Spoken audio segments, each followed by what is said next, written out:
Yo, what up? It's your boy in the building, R.O.C, representing our culture. You already know who I got live in the lab with me right now. White.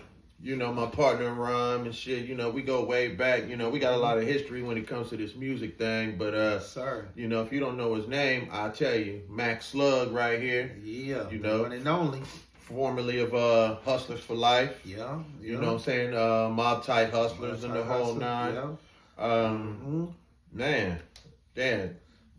We got a long history. We got a lot of catalog, man. But yes, we do. Before that, you know, before me and you connected on this music stuff, man, you know, let people know, like, you know, where you come from and how you know, how you got here. And, you know, we'll tell the story how we connected and how we started making music. But like I said, this is for the world to know, you know, educate people on how everything came together and, you know, and how it's still going strong. Yes, and then, of course, how we got our project on the way this year and just everything, man. So, you know, man, talk to the people, you know? Well, you know, I'm Mac Slug, a.k.a.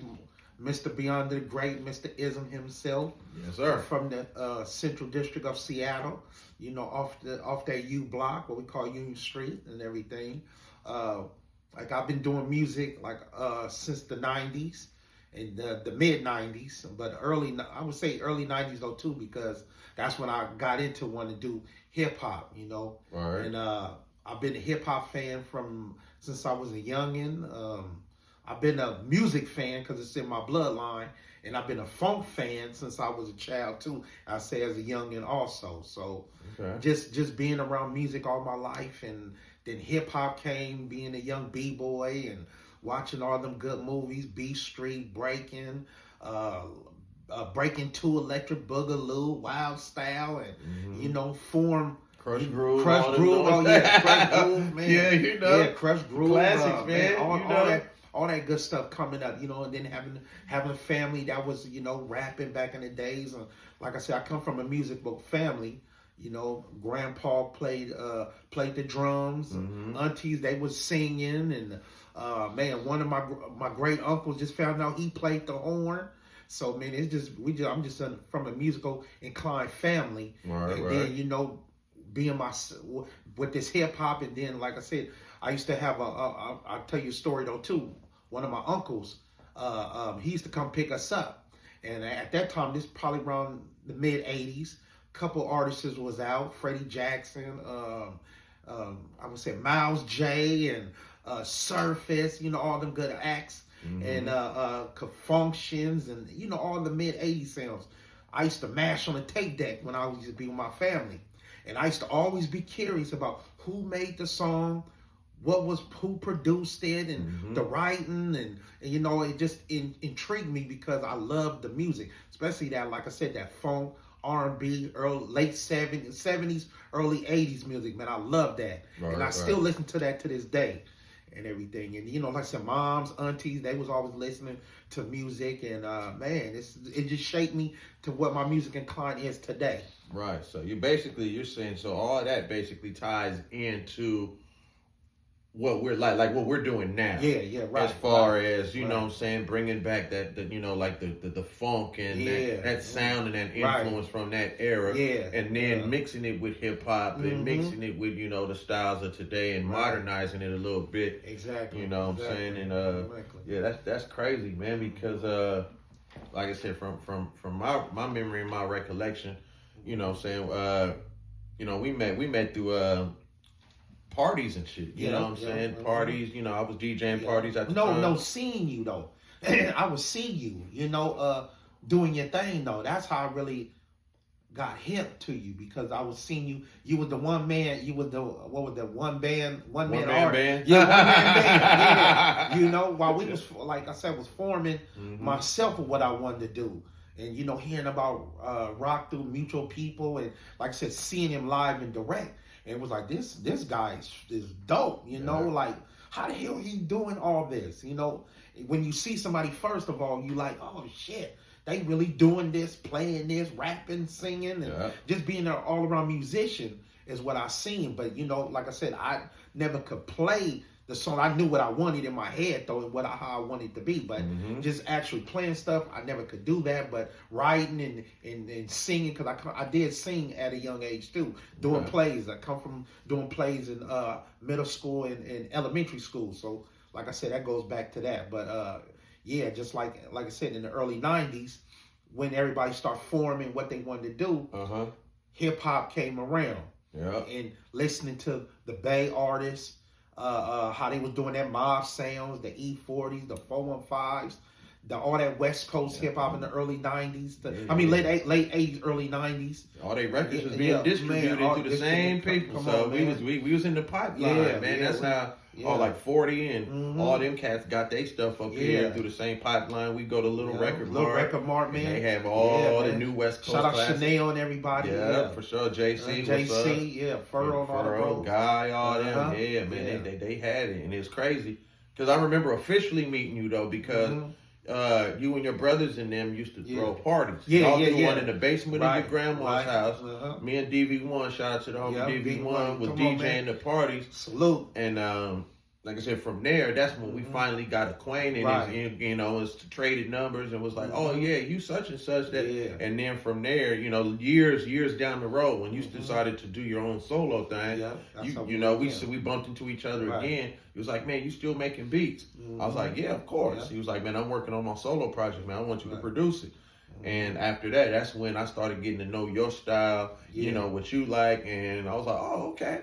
We listen to the same thing. Exactly. And you know what I'm saying? So, you know, you was choosing all the beats that had the real, you know, the real West Coast funk, G-funk type, you know, type flavor to them. I'm like, oh, that's what you like? Okay, cool.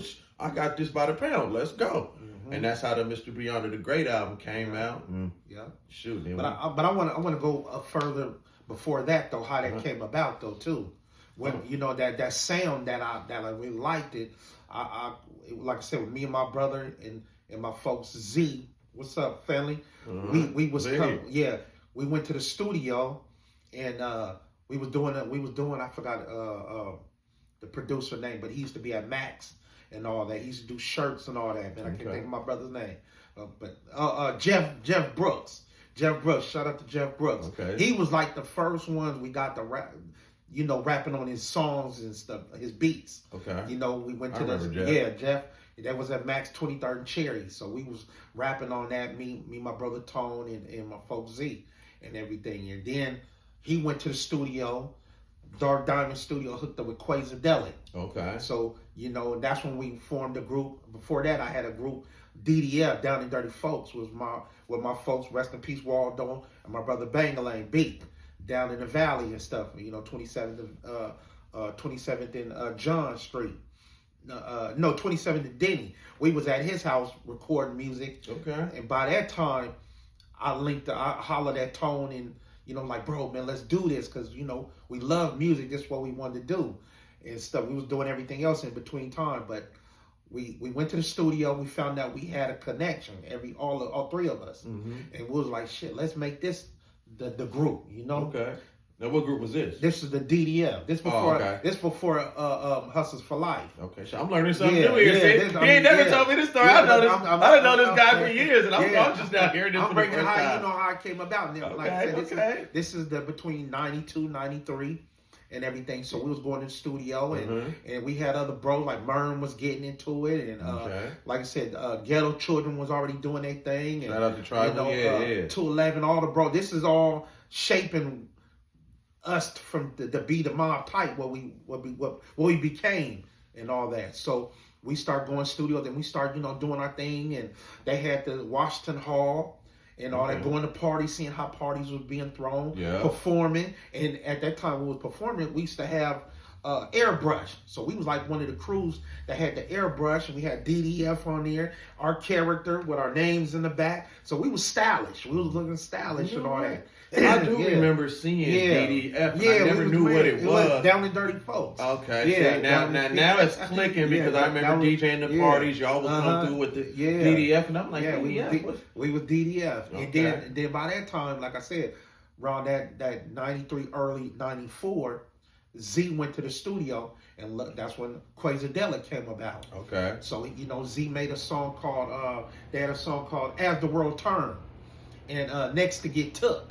So he came back with the tape, and we was blown away like, what? What is this? This is well produced. It's filthy, and it was like I said, real studio song. Yeah. What he did, he brought us into the fold, and we was just okay. We was first time we've been in a great studio, Dark Diamond, Linwood.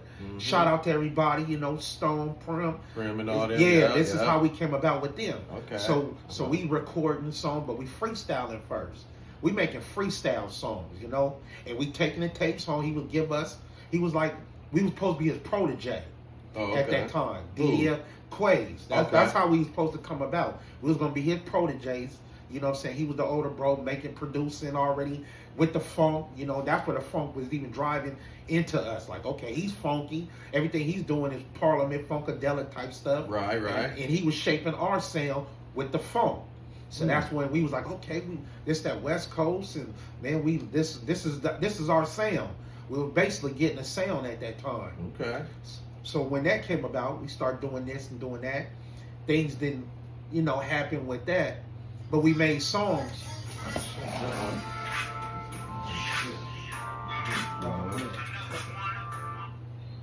Hello?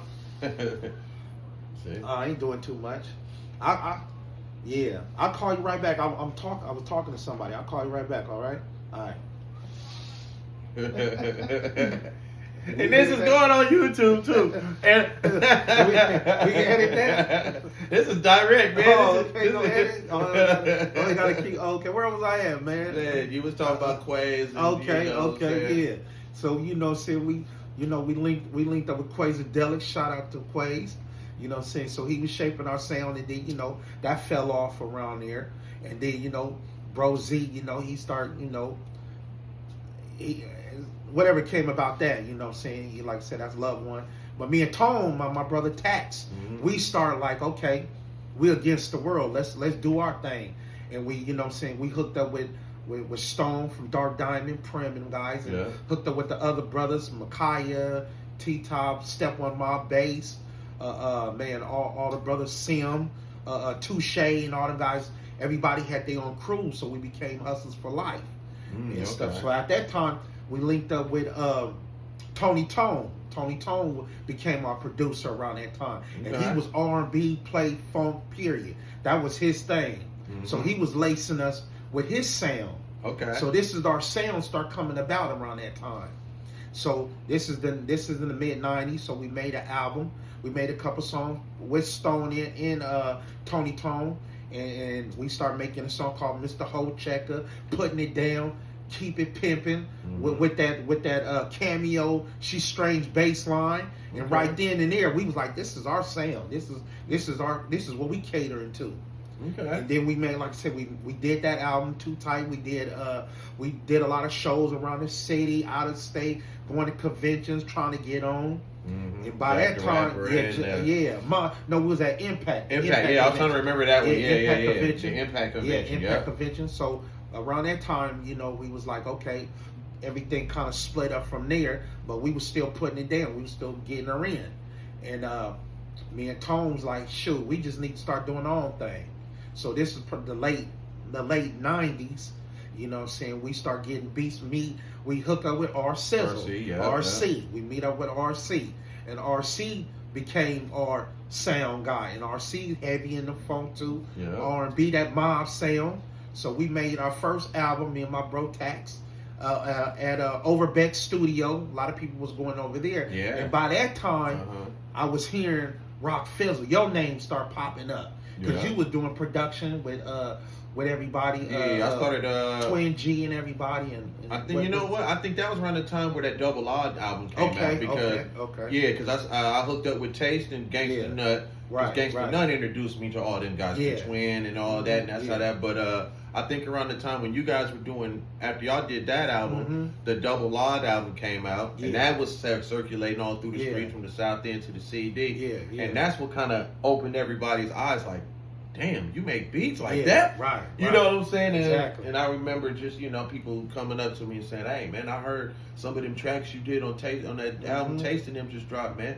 And them joints is hard. So, Right. yeah, so everybody's music is crossing paths. Yeah, crossing From the paths. CD to the exactly. South End. I think at that time, I was living in West Seattle. Okay. So that's where I had my studio at, where we did your first couple albums at. Yeah. So right. that makes sense. So you kind of got the win from that album, and then like I said, I did Gangsta Nuts Checkmate album.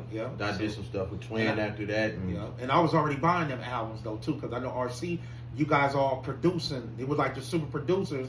All on them albums, you know what I'm saying? Well, especially on that Checkmate album. Yeah, that Checkmate. Me and him kind of traded places or collaborated where, you know what I'm saying, we were all at the studio. Like, he made some beats on there. Beezy had some beats on that Checkmate album. That album was really well produced. Right. Oh, because we was just able to just, Nut was crazy because he had a very, very keen ear for beats, and he just knew what fit him. Yeah. Or if he knew what he wanted, he would just come up and show up and just say, hey, man, can you remake this? Yeah. And I would, of course, put my own touch on it, but other than that, back to what we was talking about. Yeah. So that's kind of like where we connected, right? Yeah, that's how we was coming together to connecting. Because like I said, after the H for L was a production, it was going towards what I was going as a solo artist, you know. Because like I said, when we was doing the Hustlers for Life, so on that album we had R.C. and Mern. You know what I'm saying? Shout out to Mern, man, making them slapping ass beats. He was always in the fold with us too, because we was all coming together, coming out together around that time. So our music inclined going towards that. That's when we put our Evolution of a Hustler, and it was popping. We had it, going through the city, putting up posters, performing out of town, Vegas and Miami, going to Texas. Just linking up with folks and whatnot, and then by that time, I remember that album too. I remember that. I remember seeing that. And I think I got a copy of it somewhere in one of my boxes of CDs. But then we made another album too that was that put together though too. We recorded a lot of stuff. We went down to Vegas though. What album was that? The Ism album. Okay. Yeah. The Ism album, that was a well groomed album too, man. Okay. Like I said, R.C. did it mostly heavy production. Mern did some of the production too, so it was split between them two and everything. And then after that, my bro, we started wanting to do our own thing, and that's when I was like, shoot, I'm gonna start doing my own thing. I was thinking in my head, man, I need to make a solo album. And the first person that came up in my mind, I was like, damn it, rock. Because I'm gonna tell you what, I was listening. What song made me like, man, I gotta get rock on production was it Gators? Chuck's No Gators? Chuck No Gators. Chuck's No Gators. All right, that's off the Checkmate album. Chuck's No Gators. Chuck's No Gators. That was the song that finalized, like, I gotta get rock. I gotta get that sound. That I was like, man, I love that sound right there. And that's what I don't know why. I think I seen you at the Contour. Yeah. I seen you at the Contour. And I was like, I don't know if you believe me, like, oh man, okay, yeah. Because I know you would hear people like, oh man, I want to get a beat from you, or you was like, okay, whatever. Hey, I still hear that to this very day. Right. And I think I just came up to you. I think you shouted me out, because the Contour was popping. Shout out, we was getting around the Contour. Rob was doing his thing. For sure. And what other club you was at though too? The Catwalk. The Catwalk, yeah. Man. So at that time, you come up to the DJ salute. Oh, we got so and so in the house and blase. So you come up to the DJ, and I think I seen you at the Contour. I'm like, hey, Rob, man, I'm trying to get some beats from you. And he was like, okay, well, shit, call me and all that. Yeah. I don't know how long it took, but I know I called you. Because I know I was in school going to South Seattle around that time. Okay. And stuff. And then I called you, came over there, and I think it was real because you was playing nothing but them slaps. Yeah. And my ear started and all that started keying in like, man, this is who this is where I need to be right here. Yeah. And that's when we came intertwined as I think the first beat I made for you was that Having It My Way. Yeah, it was. Yeah. And or that on my city, No, it was Having It My Way. Having It My Way? Yep. Okay. And I Love My City was probably the third or fourth beat I made for you because I think that some of the beats that I think were on that album I already had, and that was right because I remember when I made that Having It My Way. Yeah. I was using the MPC 3000. Yeah. And did I have the Phantom? I don't even think I had the Phantom yet.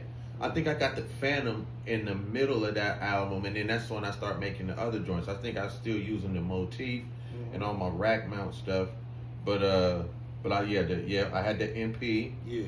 And yeah, we was and I just cooked it up. You was like, because you started rapping it to me. He's like, man, I want something like this, and I was like, oh, okay, and right. away we go, and the process just boom. We made that album, and so that album buzzed, and then we was like, man, I got to make another one, man. Right. And then, but the process when we were going through the process was even fantastic, though. You know what I'm saying? Coming up, coming over there and whatnot. Because at that time, shit, I ain't gonna lie, I wasn't driving around that time, so I had to get over there the way I can, though. Yeah. So around that time. You know what I'm saying? I was getting at West Seattle where he was staying at how I could get over there, and then, Bro Tax was coming. We was all coming over at the same time. Yeah. But this was just solo coming over there. I remember you cooked up Mr. Beyond the Great. Yeah. Beyond the Great beat, Because I remember I was like, man, I think we was listening to that Ice Cube, Ice Cube. Yeah, but we probably were listening to the movie that it was in, QD3. What movie was that? What was it? Menace to Society. Yeah. Menace to Society. And all that. And I was like, man, I gotta have that. We know that where that came from. Y'all don't know, y'all better go listen to it. But and when you cooked that up, I was like, woo, that's the single right there. Yeah, that's the title track of the album. Title track. Y'all got great. Yeah. Like I said, the rest is history. The rest is history on that one. Man, so I guess my question is, what is not just as a solo, as a solo artist, what's your motive? What are you saying through your music? What are you conveying? What type of messages are you bringing? What type of stories are you telling?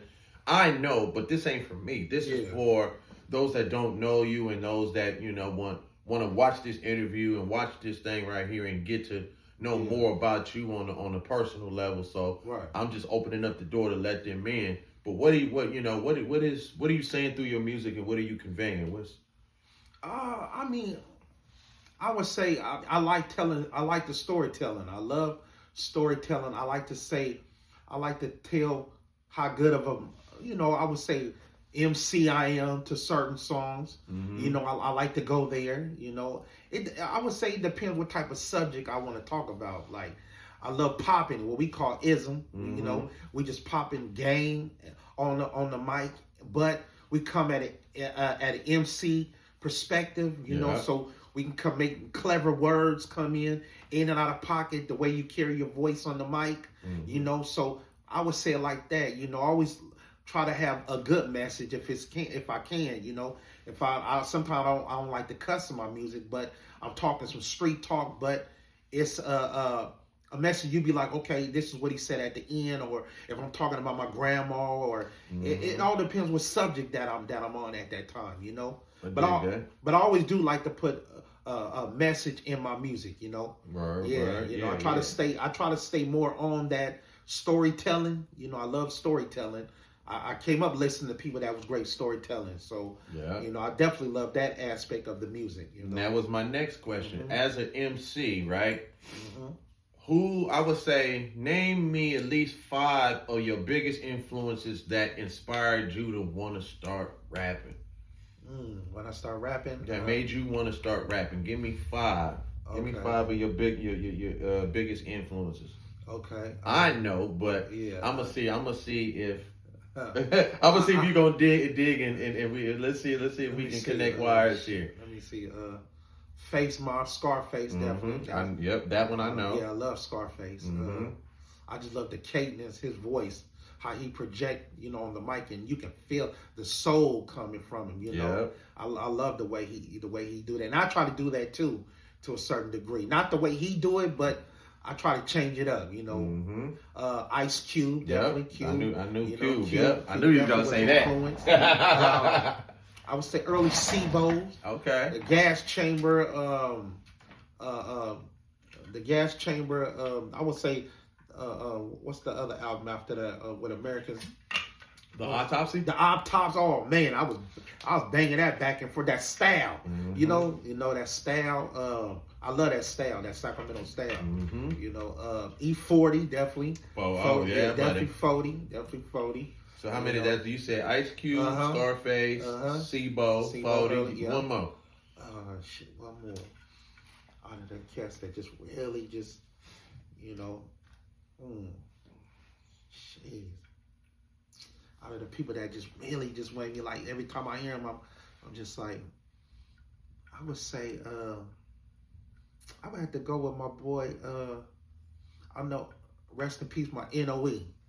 Okay. NOE was a big influence on me, you know, coming up. Yeah, that's homegrown. If y'all don't know, that's the homie Ronaldo. Rest in peace for the Central. Yeah. He was so filthy, you know what I'm saying? Just his song that he had called Quarters to be Held in the Street. If you heard it back then, you listen to it now, man, it was the passion and the way he was spitting it, man. I always give my props to NOE because I was like a student up under him, you know. Yeah. If he would see me today and be like, oh, he took it for, you know, like he's supposed to, man, I always gonna give shout out to NOE, you know, Ronaldo Jones, man. Okay. You know, yeah. Say that. And I got a few other people too, man, that I like, but I can say after them five, you know, like Karis Rakims and all that type of stuff, man. Gotta give them Nate shout out too. Yeah. You know what I'm saying? But I can, as somebody that's worked with you for a long time, I can hear Ice Cube, I can hear Scarface, I can hear the influence of 40. Sebo a little bit here and there. The last one you said was and see, I didn't get a chance. Yeah. I didn't get a chance to hear that era, right, of that underground music in Seattle. I got here too late, and I missed that era when everybody was doing that. But those your top four, I definitely can hear it in your cadence, and then your delivery and stuff like that. Right. You know what I'm saying? But yeah, but that old boat though, I mean, you know, like I said, that Autopsy, that gas chamber, you know, that's that style. Gangsta Dre too, my boy Gangsta Dre from Sacramento, that style, you know what I'm saying? That was just that the way how they speed it up and slow it down, you know. Hop in the cut with the gas, smash up, break them down, leave that stuck. You know, I used to love that. You know, that style right there, you know, that always been, you know, I love that. I always loved that style for some reason. Sebo, Lynch, T-Nutty, all them guys, they all do that. Hit the block with the 4-5 gas. Everybody want to know how we can. It's done this over there. You know what I'm saying? Like, you know, that style, you know, that was always filthy to me. Yeah. You know, that was some of that Hustlers for Life. We indicated that when we was rapping too, because we loved it, that style, you know. So. For sure. And then, you know, saying that we wound up doing what? Mr. B Under the Grave. Yeah, Mr. B Under the Grave. Still in the game. And then Still in the Game season 2. Yeah. And then after that, you know, so after that season 2, man, you know, we was messing around in the studio and came up with this concept. Come on now. To, you know, after we did We Still Funktified. Matter of fact, we did We So Funktified on season Still in the Game, season 1. Exactly. Then we was like, man, on this other one, let's do a part 2. Yeah.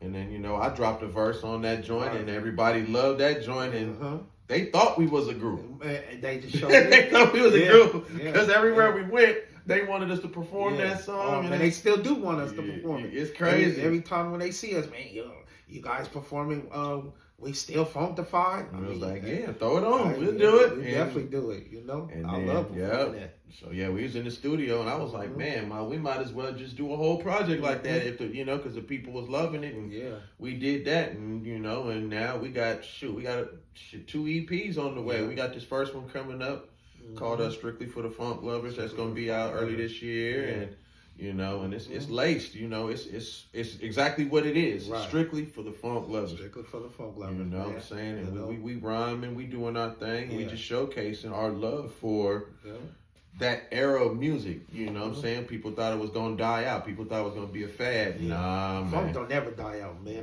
Like I said, man, that's how I get my influence listening to some of that good funk and all that. You know. Yes, sir. You know that and something about the funk is just.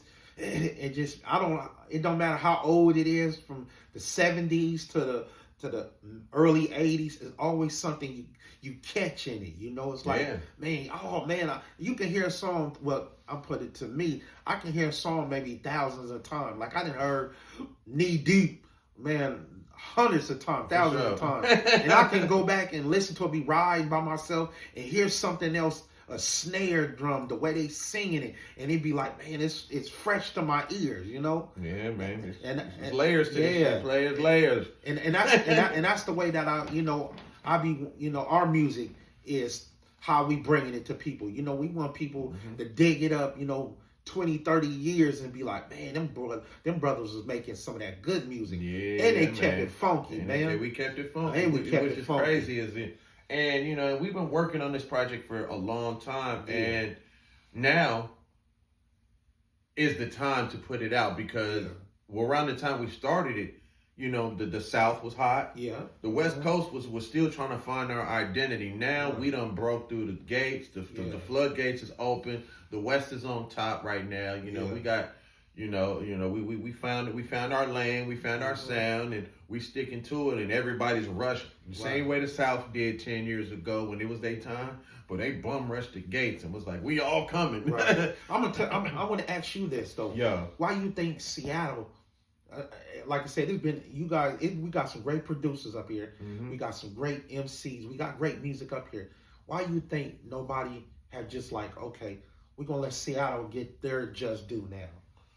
Because we don't have no representation out there. What's missing that all these other cities that done got on is that, for one, the foundation, and they got people. Okay, they got role players, man. That's what makes the team. And Seattle's lacking management. We don't have enough people that said, okay, you're the artist, you're the producer, I'm the manager. Yeah. Give me your product.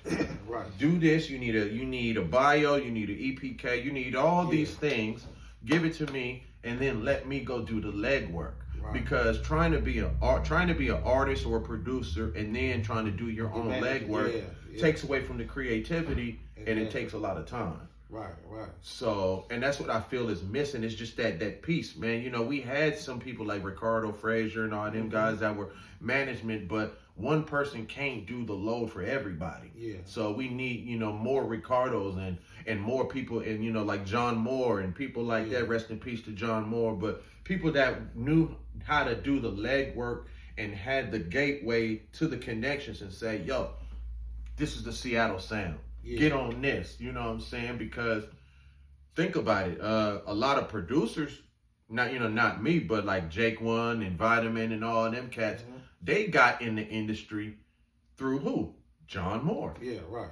Because he was doing the legwork for them. Right. All they had to do was sit up and just make the beats, and John would take their catalogs and shop them and here and they got in the right hands and just off to the moon. Yeah. I feel like I needed somebody like that to take my catalog of beats and shop them to, the artists that would be fit for that. You know what I'm saying? So that's what Seattle was missing.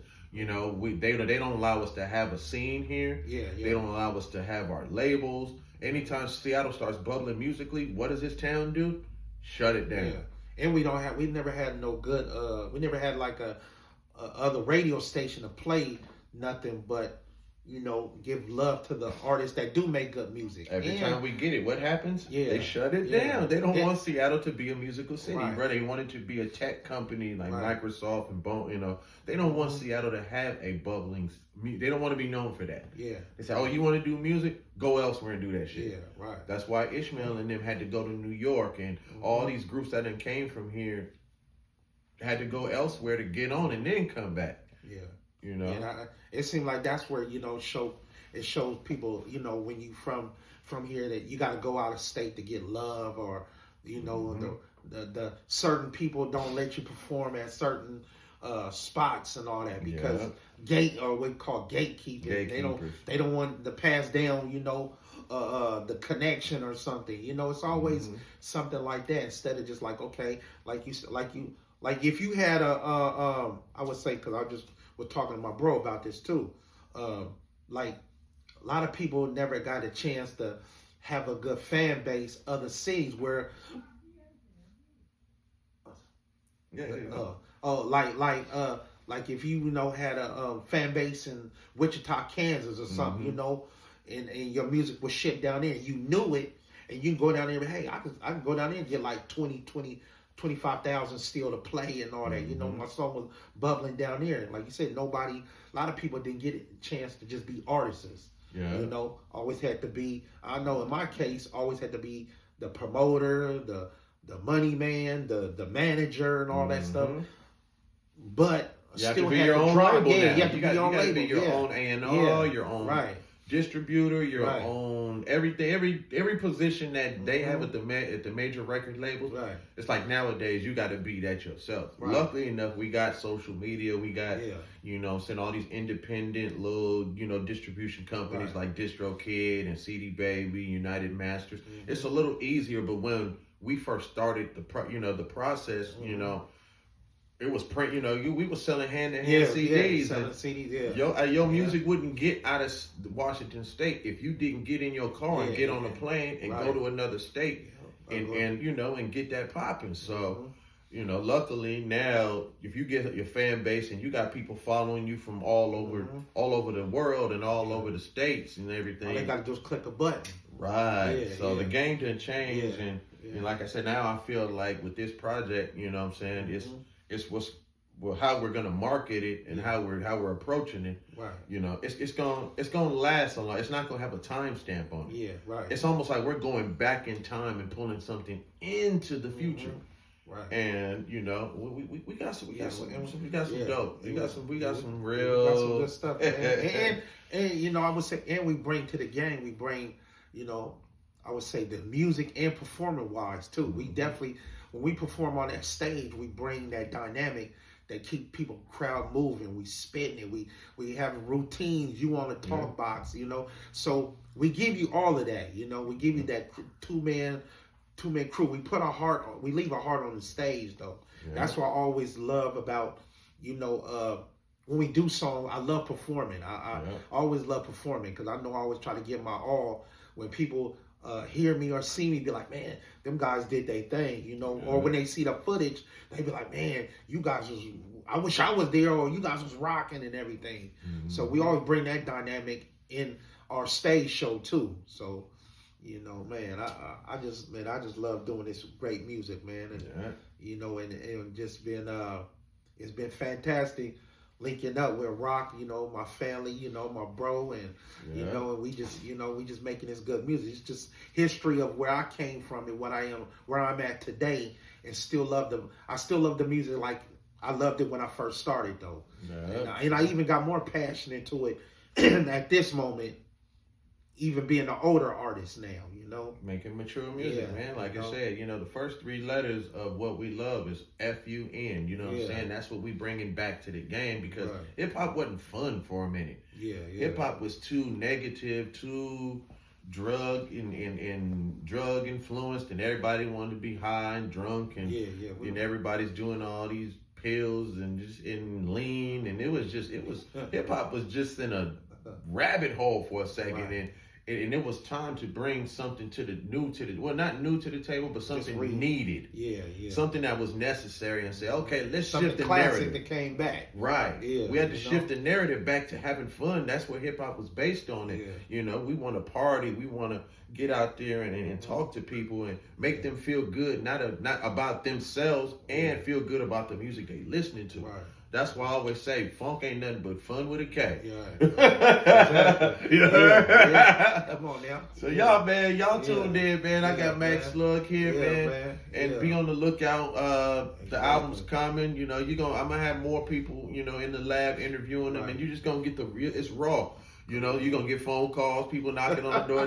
I don't edit nothing, man. This is raw. This is raw in the lab, man, raw. You live in the lab, man. R.O.C. representing our culture, man. We doing this. Mac Slug in the building. The Funkaholics. Shout out to One World Magazine for featuring us. Man, You know what I'm saying? Shout out to the brother, man. C's, man. Shout out to everybody that done put us on their stages and let us rock. Right. And we coming this year, 2025. What I call it, it a dub and a quarter. Right. A dub and a quarter. We coming, right? Hey, it's a funkaholic thing, man. You For know, sure. we bring that good funk that everyone love. You know, Mm-hmm. and shout out to everybody that been down with us, that rock with us from our section to what it is now. Worldwide, worldwide, man, because that's what it is. Yeah, everybody man. that play our music, man, it's all salute. Mm-hmm. You know, bought a shirt from us, man. That love what we do, man. That just, man, nothing but mad respect, man. For sure. Respect. Keep, man, stay tuned in to this channel, man. I got more coming, man. You know, I got some more. I'm gonna get out there and put some more local artists.